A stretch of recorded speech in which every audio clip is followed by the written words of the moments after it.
Welcome back to the SportsMax Zone. Five-time Olympic gold medalist Elaine Thompson-Herah, who began her indoor season in Birmingham, England on Saturday, came back just 3 days later to compete in Poland earlier Tuesday at the latest in the World Athletics Indoor Tour, where the Bahamian Davine Charlton was a 60-meter hurdles winner.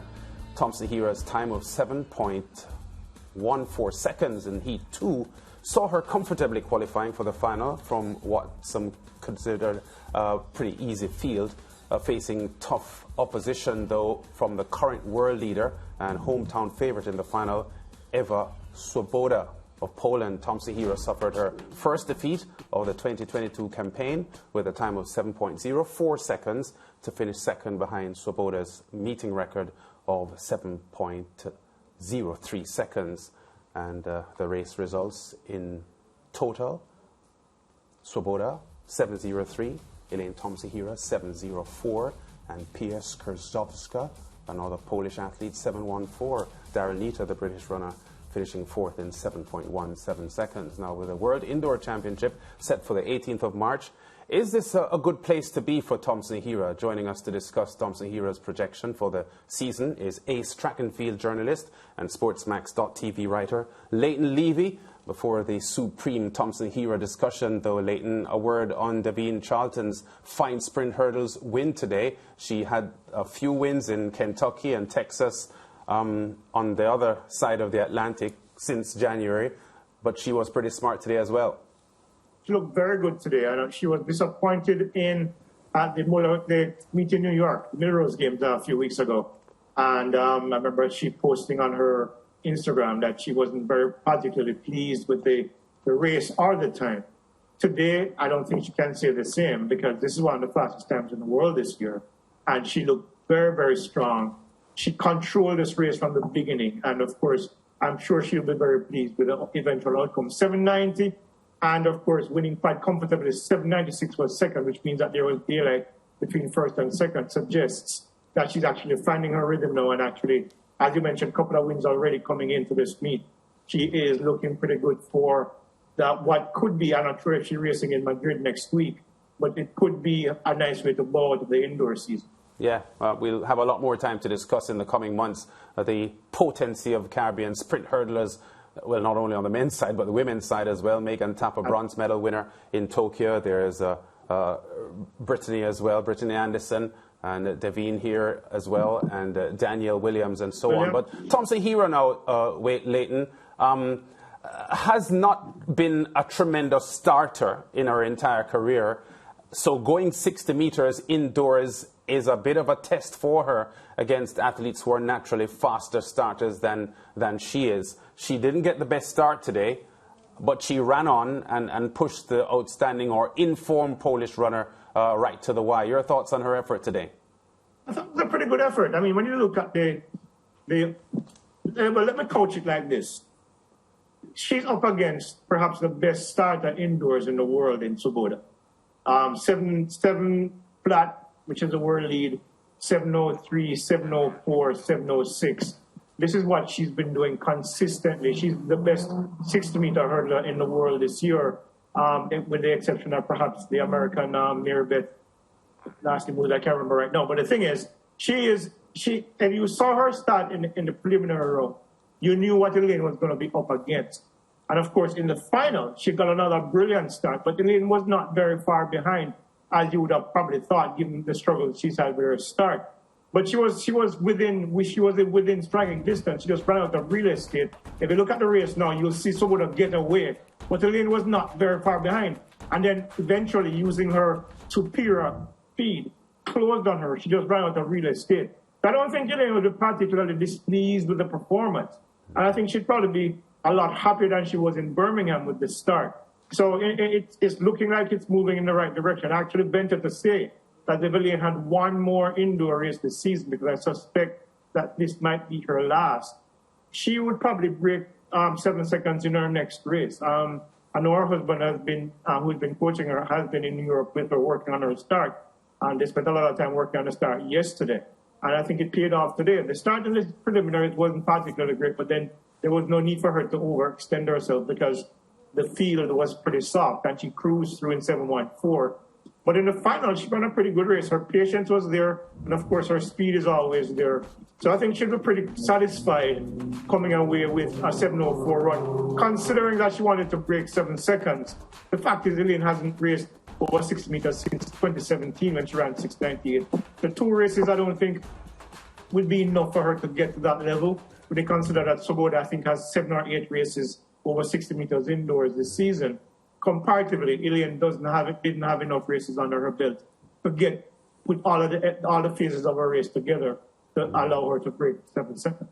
Yeah, part of your narrative just now kind of answered the next question I was going to ask, because you're suggesting that this may be her last indoor outing for the season, because the projection coming out of with her pre-race talk was that she would use what happened today to decide whether she would pursue an appearance at the World Indoors later in March. So you're thinking that what you saw today may make her not decide to run World Indoors? Well, when I mentioned indoor meets, I wasn't referring to the World Indoors. Okay. I did ask her a couple of weeks ago. The story was on the SportsMax.tv website, whether or not she was considering Worlds. And she said she hadn't decided yet. I think that decision might come in the coming days, depending on how she feels about the performance today. 7:04 would suggest that means she's the fastest Jamaican in the world, other than Brenna Williams 7:09. But I don't think she'd be unhappy deciding to go to the World Indoor Championships, knowing that she would be in with a shot at a genuine shot at winning gold, notwithstanding what we've seen from Swoboda and a few others this season. I think with a couple of extra races, like, the preliminary round, of course, at the World Indoors in March, she could very well go under 7 seconds. And given what we've seen from her in Birmingham and today, she hasn't lost any speed from last season. And once she gets her start right, I don't think there's anybody out there who would deny her the probability of winning gold in Serbia in March. This question now, Leighton, for those who would have looked at her career up to this point, and of course the influence of Stephen Francis in the finished article that we're seeing now as an athlete, and who would have also noted her change of camp and would go by what you've said about her husband handling the coaching duties, and who may see that as cause to fret about whether or not she can remain where she is at the pinnacle of world sprinting. I want you to talk to them for me. Do you have information to allay those fears, or is it a serious concern for those who have it? Well, based on what I've seen so far this season, there isn't cause for any worry just yet. I mean, her race is still pretty much the same from last year when she ran 4 times under 10.7. Her start wasn't particularly great last year either.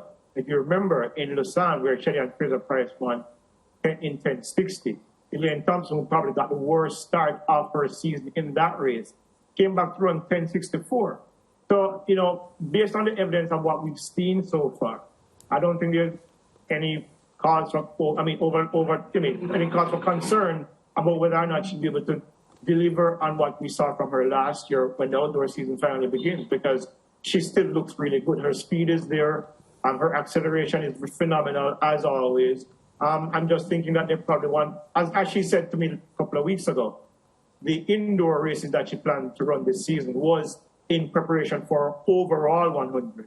So I don't think there's anything to worry about just yet. I think once we get outdoors and we see what she does over the 100 meters in terms of the different phases of her race, then if she's not delivering what she would probably expect in terms of performance and time, then it probably would be cause for worry. But as of now, there is nothing to suggest that there's anything to worry about. And then here's this question now, Leighton. For somebody who's the best in the world, perhaps the best of all time, I know where I stand on that, I certainly think so, but the record books show something different. It's a curious question. Where does Elaine Thompson-Herah improve in the 100 and the 200? I wanted to take them race by race for me. Maybe it is that what you see in the 100 would apply to the 200 as well. But someone so excellent, someone who's gone faster than anybody else who's still drawing breath, where in her races, technically, with your trained eye, do you see room for improvement? The start has been her primary problem. If you look at when she races, even in the 2019 National Championship, when Shelly and Fraser-Price and Brenna Williams got away from her, that has always been the challenge for Elaine, getting her start right. Those first 3 steps then eventually transitioning into her acceleration is I think the biggest area of concern for her. Her speed and what people tend to refer to as her top end speed is perhaps the best right now and perhaps the best ever. I don't think there's been Sha'Carri Richardson is phenomenal, but Elaine's acceleration is ridiculous. So I think the primary area where I think she would need significant improvement on is her start. That first 30 meters, if she gets that right, George, that 10:54 will look like a walk in the park, because I think she'd probably go because that 10:54, even if you look at that start in Oregon, it wasn't great. I think in terms of her race plan was pretty solid. It's instinct now almost. I think there are tweaks that have to be made, of course, as I mentioned before. But barring injury, I don't see anything stopping her from running as fast or even faster this season. Once she's able to tweak that start and get out of the blocks the way that everybody wants her to get out. The problem with Elaine is that Elaine's legs are pretty long, and it's not easy to get them under her and get them rolling as quickly as somebody much shorter like a Swoboda or a Shelley-Ann Fraser-Price. If she can manage that, Bolt did it. Bolt wasn't the greatest starter, but when you look at the World Record in 2009, he did get the start. That was probably one of his best starts ever. So if Elaine can get herself somewhere closer in terms of getting those legs going a lot more quickly early, she could be even more devastating than we saw her last year. Okay, Liverpool, Leighton, we're going to leave it there. We'll talk Take it again. Easy, guys. We'll talk again soon. Yeah, man, cover tomorrow after Liverpool finishes Leeds and move within 3 points of City. Okay, Leighton, I hear you. Still to come, the UEFA Champions League continuing Tuesday with 2 first-leg round of 16 fixtures. At Stamford Bridge, defending champions Chelsea faced the French team Lille, while in Spain, Villarreal hosted the Italian giants Juventus. Plus, later in the show, the West Indies selection panel released the names of the chosen 13 for the first Apex test against England next month. Stay with us. More SportsMax Zone after the break.